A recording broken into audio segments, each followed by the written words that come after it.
Buhay, puro ano. Puro ano yung mga nakasagupa doon. Puro din matitibay.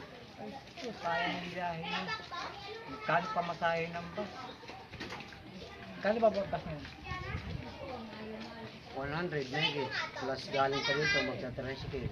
Mag-commute kayo? Mag-commute o? Oo. Basta laglag yung sa amin dalawa, 300, mati.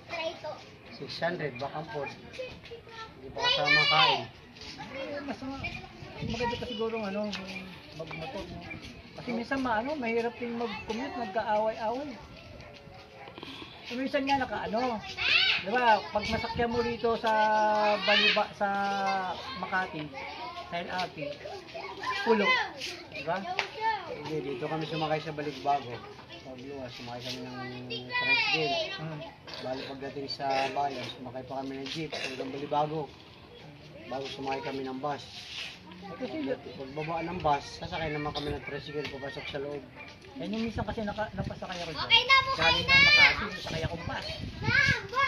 Eh nasakyan ko pulo, last trip eh.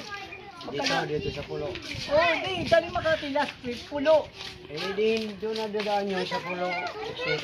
Oo, pulo exit. Hindi na dadaan ng Balibago. Kaya hindi, dito sa ang daan Balibago, pero di direksyon ng pulo. So, natanong ako, yung ibang pasahero kasi tinatanong, saan to? Alam, di ba? Kung Balibago ka, iba presyo. Oo. Mas Sa mataas ang pulo. 109 ata Balibago pag pulo, 150. 102 lang pag Balibago. Kaya nga, mas malaki pagka pulo. Eh, tanatanong yung kung magbabayad yung iba. Masabihin nila Balibago. Kasi pasahero, tinanong kung diretsyo ng konduktor. Ano yung babae? Lalaki. Lalaki din. Oo, tinanong kung diretsyo. Diretso yung bababaan. Oo, nagalit yung pasahero eh. Bakit naman? Sabi ko, alam mo ng Cuba, sasabihin mo kung diretsyo. Eh, Cuba pala yung maganda eh. Talagang magagalit yung driver. Ay, yung pagbaba ko ng jeep, sakto pagbaba ko ng jeep, kaya ka jeep siya sa bayan. Nasa complex, papunta na rito. Sa bayan, bababa ng bayan. Bababa ng bayan.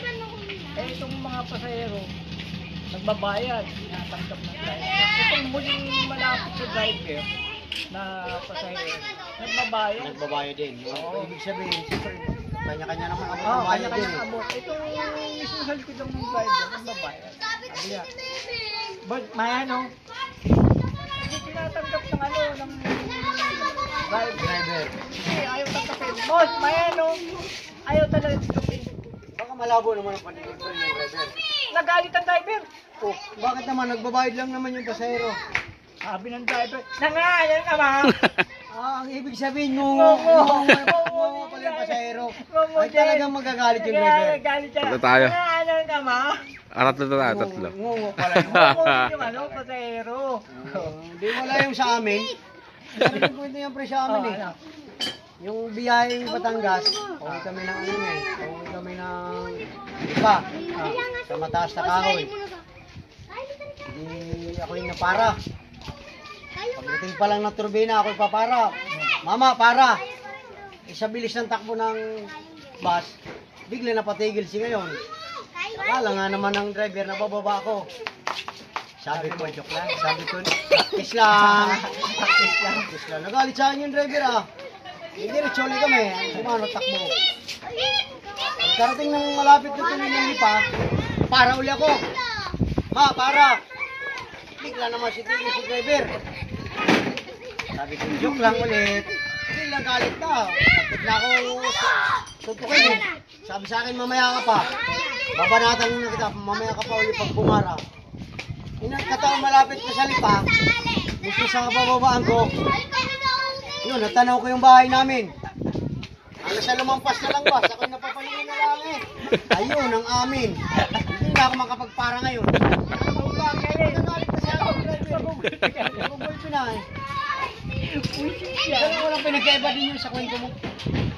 Ngungo pala yung pasahero eh. Paaway nga sila. Eh, hindi naman alam din na ngungo pala.